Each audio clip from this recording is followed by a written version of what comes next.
Hi there, this is Grumpy Opinions. Let's get on with the show.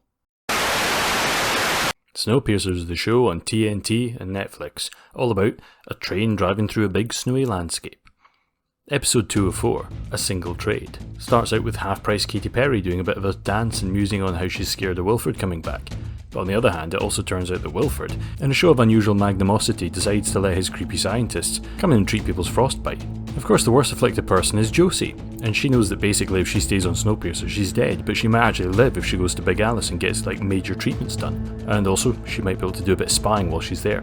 But then there's also the ongoing finger chop mystery, and Till goes off following the breakers, but it turns out that they're actually just going to church.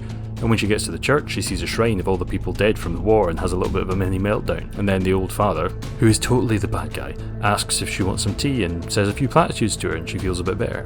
But it doesn't really help because later on when a bunch of tailies jump Big Boris, she decides to give him a stiff kick while he's down, because clearly life is getting to her. And after that, it's almost time for the first uplink to connect, and that means they're going to know if Melanie's alive, so they decide to have a great big party and they invite Wilfred and a few of his pals, and Leighton asks DKP to get friendly with him like back in the olden days, because it turns out she used to be Wilfred's hired lady friend. And Wolf's like, cool, fun, I'll pick a few folk, and we'll all get on our glad rags, so they have a bit of a lottery and two randoms, and Alex's best gal pal get picked, and Wilfred makes it clear that this is going to be his party, and he's just hoping that Mel's dead, because he's bad and evil. And he pops into Snowpiercer, and sure enough, it is a big party, and the engine room are counting down like it's New Year's Eve, and after the launch, it all goes well, and Wilf and DKP go off to have a bit of alone time, and she uses that weird hypno booth thing to remember the time he convinced her to cut her wrists, which is creepy, and then she gets over it and feeds him mango. Okay. After that, it's time for everyone to start pairing off, and Till ends up hooking up with the barmaid, and the last Australian finds out there's actually another Australian, and she's a cute girl, yeah, and then Alex and LJ end up going up to this observation bubble to smoke a bunch of weed and make jokes about dead people. And yeah, everyone gets back just in time for the big beep, and it does eventually kick in, thankfully, meaning that Melanie is still alive, and the plan to get the world back alive again is still on track. So what did I think? Well, actually this wasn't a bad episode. That's been 2 good episodes in a row. So, could this actually be a show that's pulled itself up by its own bootstraps and gone from being a terribly written, messy load of pap into something that's actually approaching a watchable TV series? Kind of starts to feel like it. Yeah, which is great. And I'm actually starting to find the whole schism between the two different trains and the duality between Wilfred and Leighton vaguely interesting. Although, I am sad to say that the guy playing Leighton still really is the least interesting part of the show, which is actually probably why he's significantly less front and centre than he actually was in Season 1. I wonder if that's because they've realised he is the worst part of the show. Or possibly, that's why I'm enjoying it more, simply because he's not the front and centre part of the show.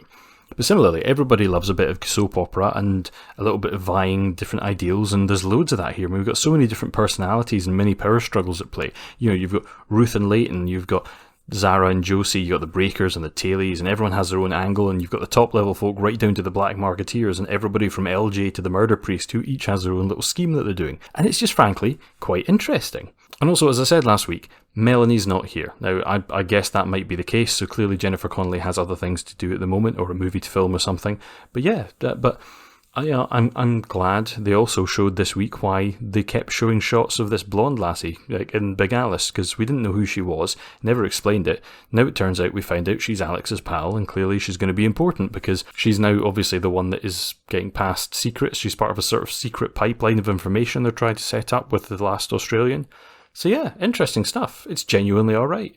And I don't have a huge amount more to say about it, other than the work with Lena Hall this week was pretty good. She's the one who plays Discount Katy Perry, and she gave a really good performance, a lot of, interesting dance stuff, and also, actually trying to emote a really difficult sort of suicide storyline, which was kind of bleak.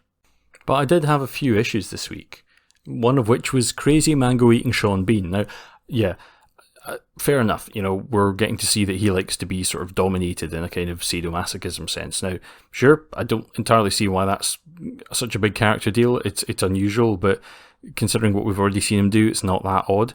And to be honest, I could have gone a whole lifetime without seeing Sean Bean munching fruit like this. Yeah, but also, as I said, anticlimactic, to be honest. And similar, if we're talking about people pairing up in weird ways, I know that Till and Jinju only broke up very short time ago, and in Showtime it's only been like a week or two, but yeah, it's a bit odd that Jinju, who was literally everywhere in season 1. They kept showing her, and now she just literally isn't anywhere. I mean, similarly, the big fat ginger doctor.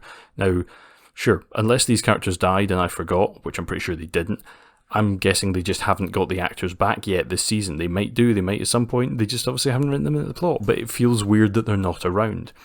And yeah, it's almost becoming conspicuous at this point. But I mean, at least they managed to find the kid who played Miles, because I was sure he was never coming back, and I thought it was weird that he was suddenly vanished. And honestly, I think in a weird way, the biggest downside of this season is that I just don't buy Wilford as an interesting and threatening villain. I mean, everyone acts really scared of him and says he's so powerful, but I'm not entirely sure why there hasn't actually been an uprising on Big Alice, because apparently he sits and eats fancy food and drinks booze and smokes weed in his plush room, while literally everybody else on the train is eating nothing but spam and having a crap time of it. And, they're just doing that whole thing where they're making him gross and pathetic rather than actually interesting. I mean, contrast this with season 1, where the antagonist for an awful lot of the season was actually Melanie. I mean, because she represented the Order of the Train versus Leighton, and he was representing the Tailies. And the show made an interesting thing of playing these two characters against each other, but making both of them sympathetic and interesting. Whereas Wilford, he's not sympathetic and he's not interesting, even with Sean Bean playing him like some kind of post-apocalyptic hue. And the only other thing about this I would say is, yeah, the mystery plot is still boring, and I still don't care until the detective isn't interesting, and I still reckon it's the priest. But overall, this was not a bad episode. I've got to be honest, I'm getting quite invested in the show, and it's chugging along fairly well. So, yeah. Car passing. Till next time, these have been my grumpy opinions.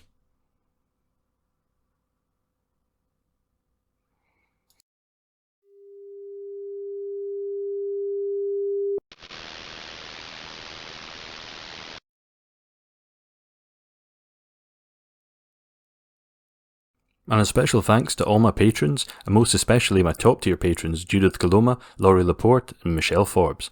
Thanks guys, everyone keep it real, keep safe, and take care of yourselves. Bye bye.